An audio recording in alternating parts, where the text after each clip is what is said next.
दोस्तों, आपका स्वागत है आपके अपने YouTube चैनल फैक्ट एनिमेशन में। दोस्तों, अगर आप चैनल पर नए हो तो वीडियो को लाइक और चैनल को सब्सक्राइब कर लें, जिससे कि आपको ऐसे ही रोमांचक स्टोरी सबसे पहले मिल सके।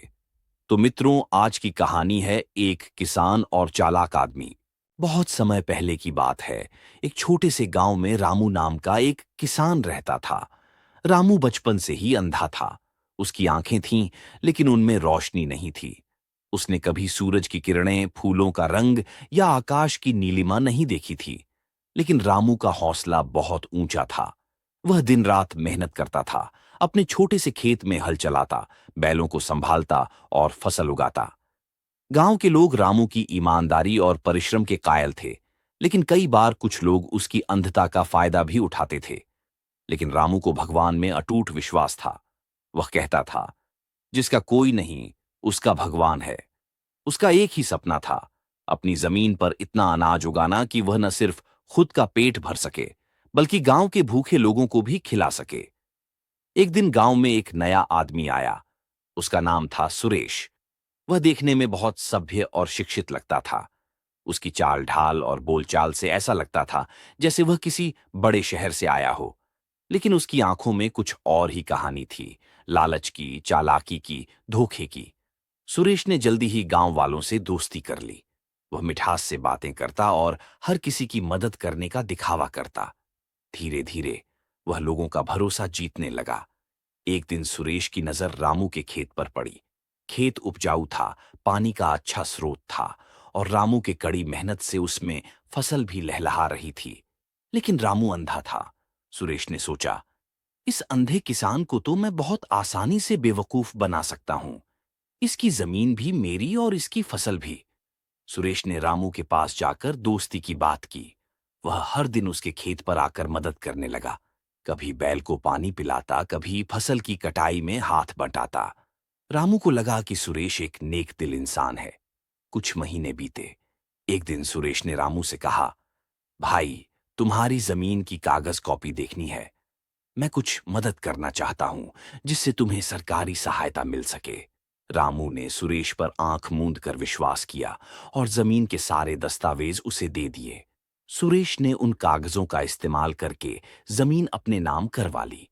ये सब उसने चोरी छिपे, नकली हस्ताक्षर और सरकारी कर्मचारियों को रिश्वत देकर किया। अब जमीन का मालिक कागजों में सुरेश था, लेकिन रामू को इसका कोई अंदाजा नहीं था। वो अब भी रोज खेत में जाकर काम करता था, ये सोचते हुए कि यह जमीन उसकी है। समय बीतता गया। एक दिन गांव में सरकारी कर्मचारी आए और रामू से कहा, यह खेत अब तुम्हारा नहीं, इसके असली मालिक सुरेश हैं। तुम्हें यहां से जाना होगा। रामू स्तब्ध रह गया। उसे विश्वास नहीं हुआ कि जिसे उसने अपना दोस्त माना, उसी ने उसके साथ धोखा किया। गांव के कई लोग भी हैरान थे, लेकिन दस्तावेज सबूत थे और कोई कुछ नहीं कर पाया। रामू को खेत से निकाल दिया गया। वह अब एक झोपड़ी में अकेला रहने लगा। भूख, गरीबी और अपमान से उसका शरीर टूटने लगा, लेकिन उसका आत्मबल अब भी जीवित था। एक दिन गांव में एक नया अफसर आया। नाम था नीरा शर्मा। वह ईमानदार, पढ़ी लिखी और संवेदनशील महिला थी। जब उसने रामू की कहानी सुनी तो उसे शक हुआ। उसने तहसीलदार से सभी कागज मंगवाए और जांच शुरू की। कुछ ही दिनों में सब सामने आ गया। सुरेश ने जालसाजी की थी। रामू के अंगूठे का नकली निशान लगाकर जमीन हड़पी थी। सरकारी दस्तावेजों में हेरफेर हुआ था। नीरा ने तुरंत कार्यवाही की। सुरेश को गिरफ्तार किया गया। उस पर जालसाजी, धोखाधड़ी और भ्रष्टाचार के कई मुकदमे लगे। गांव में एक बड़ा पंचायत हुआ। नीरा ने सभी ग्रामीणों के सामने रामू की जमीन उसे लौटा दी। वह बोली, रामू, जैसे मेहनती लोगों के साथ अन्याय बर्दाश्त नहीं किया जाएगा।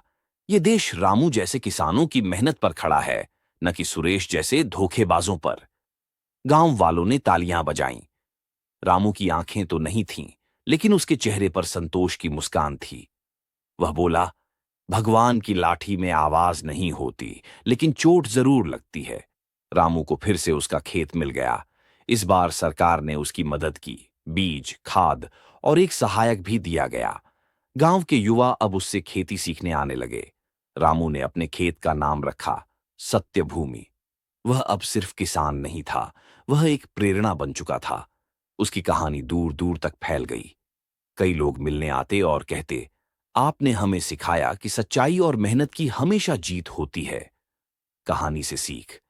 ये कहानी सिर्फ एक अंधे किसान की नहीं, बल्कि उन लाखों लोगों की है जो अपनी सीमाओं के बावजूद ईमानदारी से जीते हैं।